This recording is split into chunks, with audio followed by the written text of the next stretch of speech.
During Attorney General Jeff Sessions' testimony before the Senate Intelligence Committee, he pleaded for senatorial courtesy in his opening statements.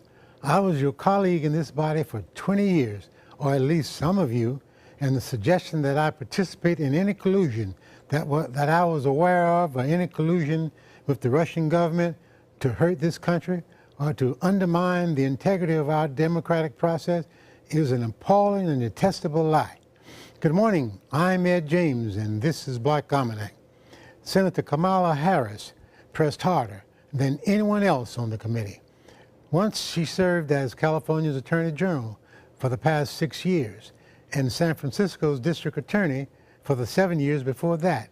With the savvy of a seasoned prosecutor, the freshman Democrat peppered Sessions with specific yes or no questions.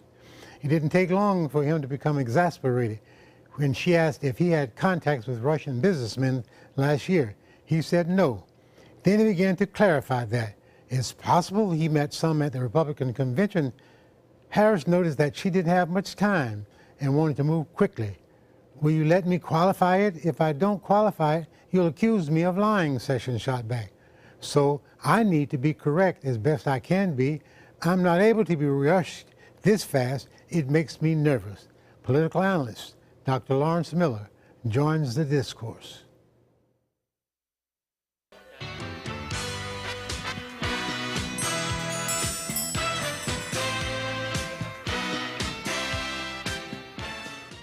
Dr. Miller, welcome back. Thank you very much. Glad to be back. Yes. You know, every time there's some kind of mass shooting in these United States, yes, everybody suddenly becomes angels. Mm-hmm. I love you, you love me, mm-hmm. Oh, how happy we will be. Right. But then give it a little time, and then they go back to talking silly. Mm-hmm. Senator Rand Paul's comments. Yes. What's this called? Talking about Second Amendment solutions. Mm-hmm. You know, this recent shooting that took place in Alexandria, mm-hmm. Where a number of members of Congress were mm-hmm. shot and injured, people started talking, as you rightly put out there, that this is a terrible situation, mm-hmm. and we ought to change our dialogue in terms of how we discuss these issues. And because of this vitriolic language, mm-hmm. it's thought that people get their guns and they come out there and they go ahead and shoot people, and it's terrible. And then everybody says, oh, this is terrible, so let's, tap down the rhetoric. You do better. Yeah. So, and maybe I'll do better. Right. But, everybody's hands gets dirty in this. Absolutely. And the fact of the matter is, should we come together? Yes. But it shouldn't be something that you have to be pushed into. It should be a normal course of business. We have become a country where we're so divided that impurity is such an issue as it relates to the left or the right, that if you're not for me, you're against me. There's no compromise. Mm-hmm. And because of this and the position that people have taken, we get into the situation where people make a statement like Rand Paul made about Second Amendment solutions, mm-hmm. a tweet, and even the president mm-hmm. mentioned one of these things when he was campaigning in terms of Second Amendment solutions. And here we are again. This person happens to be on the left who had it in for Republicans. And we have another tragedy on our hands where, people have gotten injured and the shooter being killed. So mm-hmm. it's a very traumatic situation for the nation in terms of how we deal with these situations, because all too often in a church, in a movie theater, mm-hmm. You name the place, we've had shootings. Well, and I remember the little Amish girls, mm-hmm. 10 of them were killed out in Pennsylvania. Yes. When a nutcase came through there. Mm-hmm. Then there was Newtown, Connecticut. Exactly. And we all said the same thing. We got to tone down the rhetoric. And that's what happened with Gabby Gifford in Arizona and in Phoenix. So you're right. We should take more notice of this and do better going forward, revolving around the type of rhetoric that we use. But have you noticed that usually when these situations occur, the group that's making the wildest statements is usually the one who's saying, we all got to do better. Right, exactly. President Trump's son, Donald Jr., wants to blame this shooting on the left and what the left is saying. Right. But he didn't understand his father. Exactly. Apparently. Exactly, because think about it. There was this play in New York dealing with Julius Caesar, and the person looked like Donald Trump. Well, 5 years ago, the same play was being put on, and the person looked like Barack Obama. Yeah. So here it is, when we start talking about having credibility now about the kind of violence that's going on, and you mentioned about Donald Trump Jr. saying about the shooter having these left leanings and the reason why he shot him, and this play had some impact on him. The thing here is that if you don't have the ability to speak out when other people are in your own group are saying some of these things, why should we think that you have credibility now when there's somebody in your group that is getting shot? So, you know, you as I mentioned in this program before, you have to go ahead and be correct as far as wrong is wrong, period, and make it so that people understand that you won't tolerate this type of behavior, no matter who it is. That was last Wednesday, and it just keeps on trailing on. And the senator from congressperson from Louisiana is in the hospital. Yes. And he may not make it. Yeah. Well, that's a terrible thing. And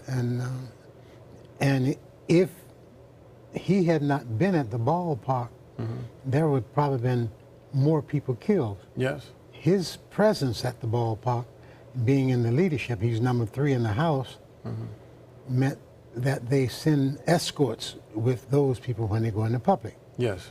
Capitol Police. Two Capitol Police. Yes. But and if I may say about those 2 Capitol Police, David Bailey and Crystal Grinner, they were heroes. Everybody knows the type of thing that they did in terms of putting themselves out on the line as far as this shooter is concerned. But what people don't know is that David is a graduate of North Carolina Central University, HBCU, and has been involved with the Capitol Police for many years. And so we're happy to have people like that who show that kind of courage under fire, being in the Capitol Police, taking care of the people who work there. And when you think about that, they had handguns against a shooter with a long gun. Exactly. And who was out, and his range is infinitesimal, and their range, you have to come out there. Yes. You can't hide and do it. You have to come, and like you said, but they had the courage to come and do that. We're going to talk about Attorney General Sessions. Well, you let me qualify it. If I don't qualify it, you'll accuse me of lying. So I need to be correct as best I can. I do want you to be honest. And I'm not able to be rushed this fast. It makes me nervous.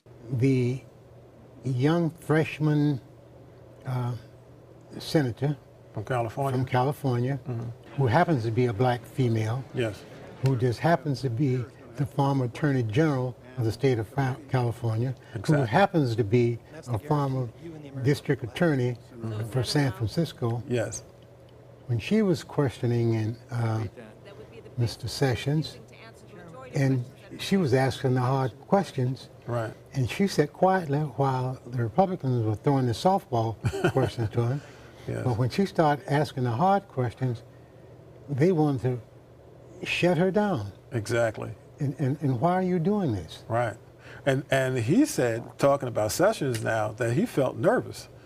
Well, if you have nothing to hide and you've done nothing wrong, why should you feel nervous? You know, he couldn't recollect anything. I mean, except his name Yeah. and who his wife was sitting in the audience. Yeah, I think we may, well, in this case it was, I don't remember. Right. Next case, I racked my brain, but hard as I try, I don't remember that. Well, I might have said it, but I'm not sure. Yes. Anything to committing to what you said and perjuring yourself. Exactly. And not only that, he talks as if the president had invoked executive privilege when he had not. So he could speak about whatever it is that the question that was presented to him, but he chose to hide behind that. As the Attorney General of the United States, he decided to hide behind that rather than speak the truth. And then when it was pushed to ask, okay, the president has not invoked executive privilege. What? Tell us the legal reason, Mr. Attorney General, Yes. that you can't talk to us. He said, well, you know. Sound like a little kid Yeah. who's broken something. Daddy, you know. Well, you know. No, just give us a reason. There must be some reasoning. A policy, Yeah, some a written policy that speaks to the fact that you can't do this. And then he finally says, well, basically, I want to protect the president.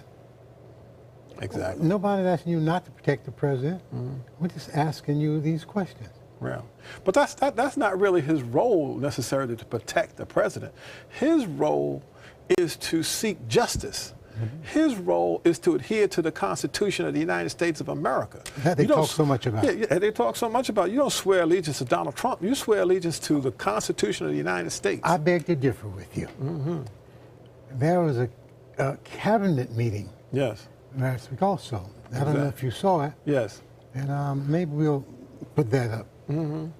Where the president is saying for the first time he has all of his various secretaries with him. Right.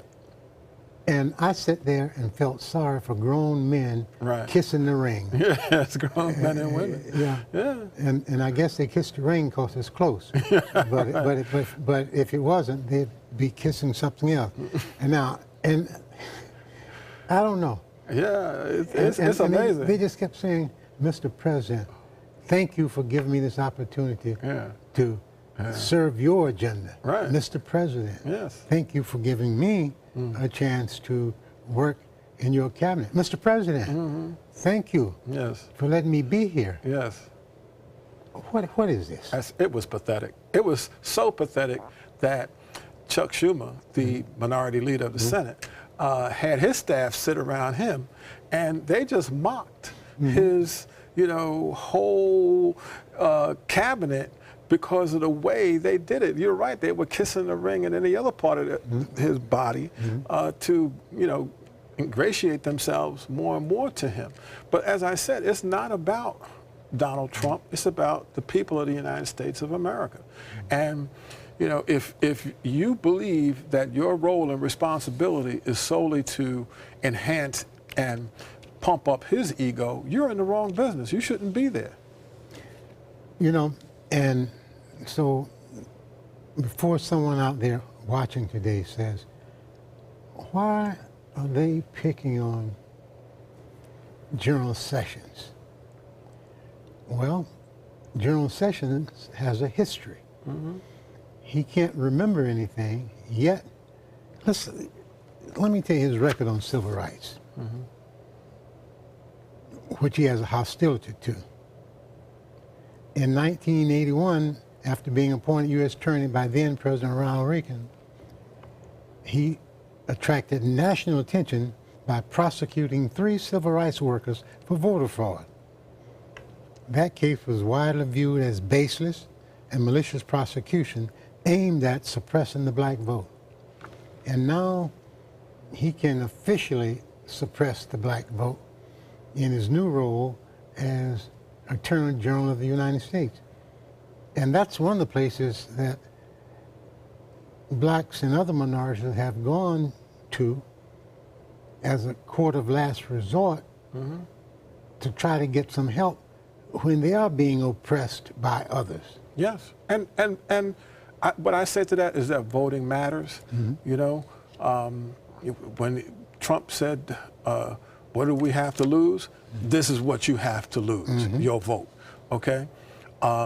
What do you have to lose? Your loved one going to jail for an inordinate amount of time, maybe life imprisonment, because of smoking marijuana, having possession of marijuana, or any other drug. You know, the drug problem is so much prevalent in this country that over 52,000 people died last year from drug overdoses. The situation. But you know now it's a health problem. It's a health problem. It's not a criminal problem. Yeah, it's not a criminal problem anymore. But the thing here is what I'm saying is that the criminal justice reform that President Obama was working on, right? Sessions has shelved that, okay? And now people, instead of it really being a health problem, because I'd rather see a person who has an addiction in a facility where they are getting help in terms of treatment than in a prison where they're just being shoved in a cell. Warehouse. And warehouse. So they come out and commit the same crime all over again. So we need to take into consideration these different things when we go to the voting booth. Who are we voting for? Because when you end up with a person like Trump, you end up with another person like Sessions. When you vote for someone else, like say Obama, okay, you end up with an Eric Holder. That's a big difference. Absolutely. You know, going back to Sessions, he has called the NAACP a communist organization. And they asked him about his involvement in the Ku Klux Klan. And he said, well, they're all right till I found out they smoked pot. And I don't like anybody who smokes pot. It's crazy. Isn't it comical? It's comical and crazy. The thing here is, though, we got a very serious problem with the Russians interfering with our election. And that's the real reason why he was there, okay? Because he went ahead and fired James Comey, the FBI director, when he said that he would not be a part of anything that had to do with the Russia investigation. He recused himself. But he ended up firing the guy who's doing the investigation.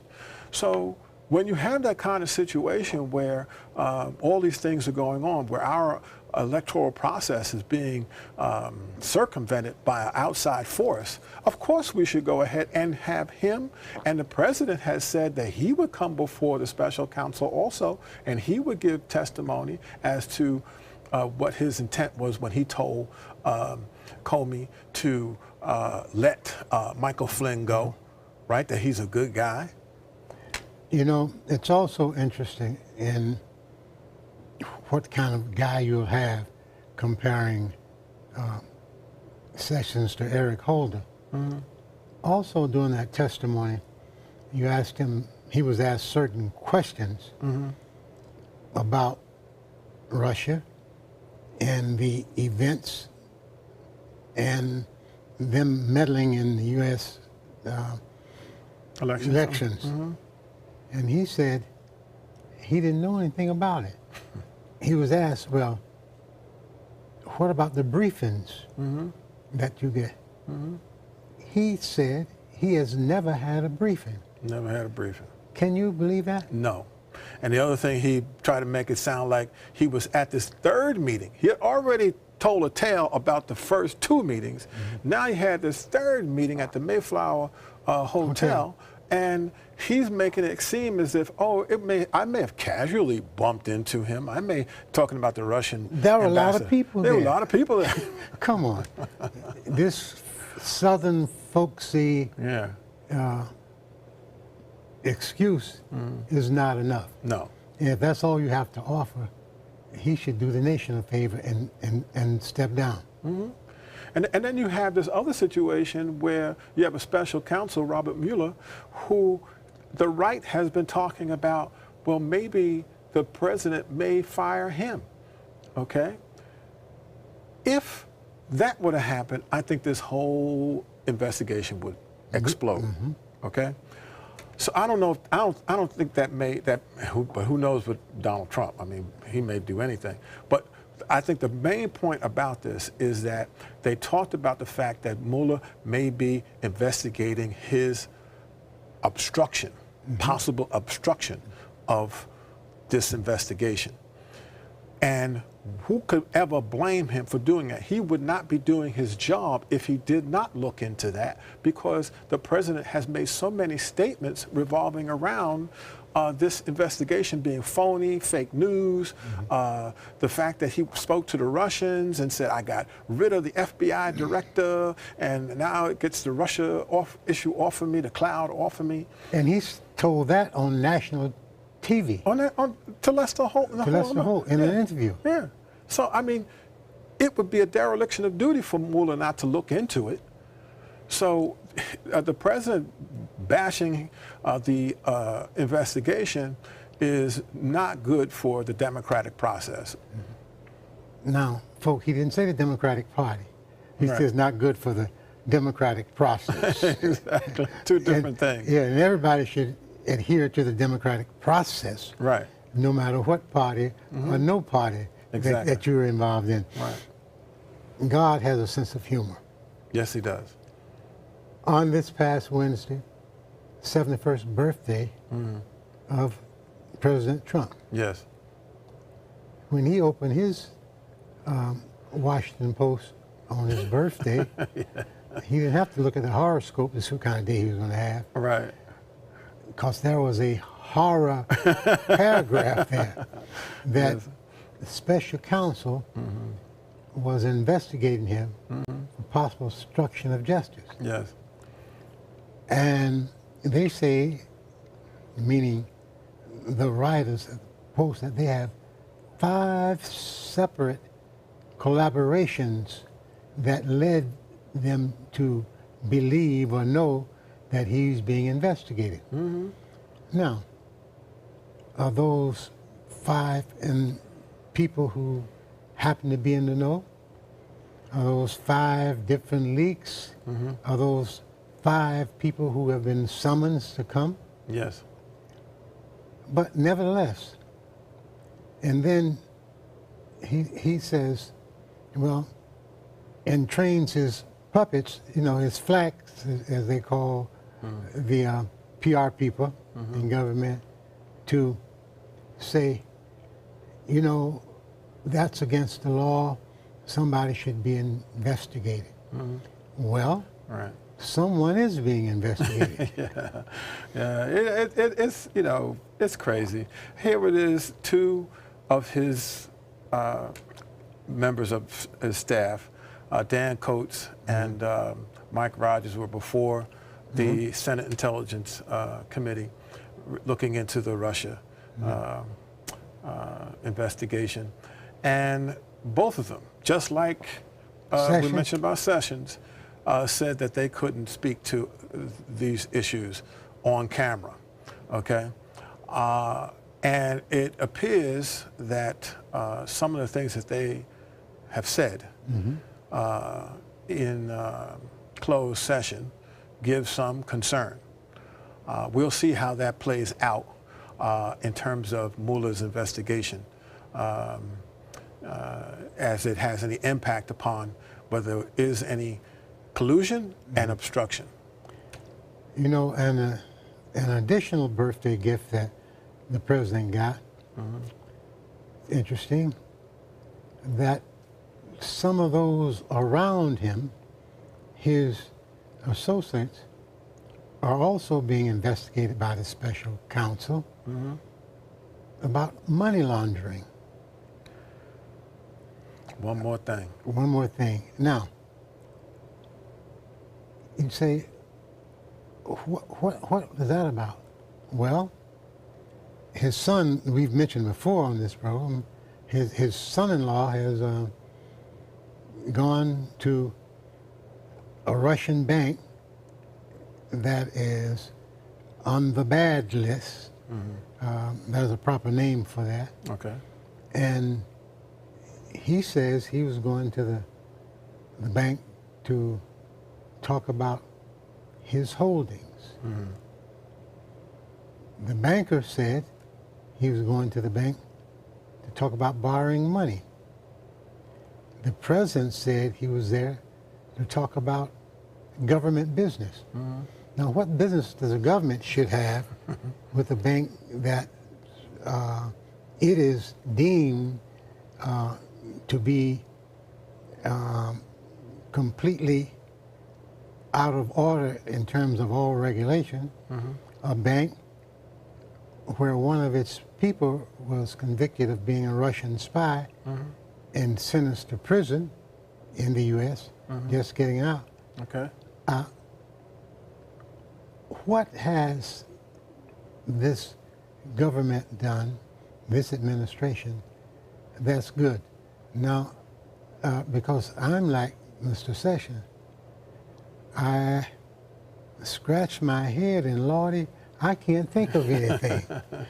You know, in Watergate, it wasn't the president that went to jail. It was all his underlings that went to jail. All okay? the president's men. All the president's men. So I think they should keep that in mind. The other thing here is that speaking about banking and finances, two states, I'm sorry, the District of Columbia and the state of Maryland are suing the president based upon the emolument clause in the Constitution. And now members of Congress are suing the president individually for the same issue. We need to get to the bottom of this issue.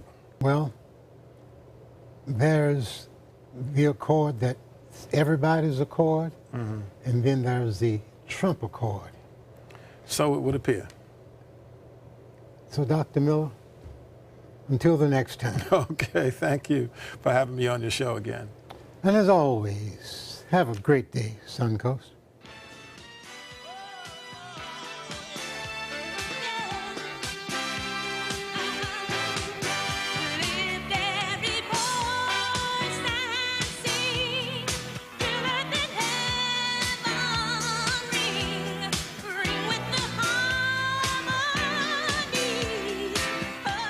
I knew I could get myself out of this.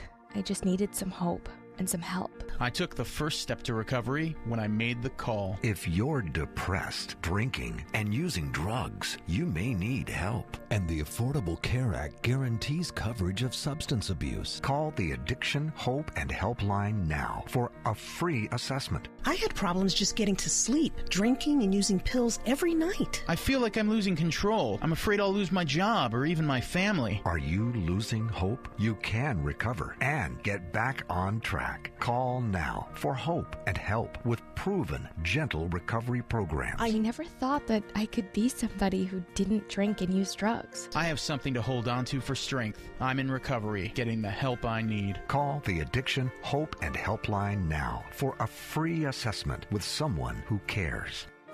Call 1-800-764-8708. That's 1-800-764-8708.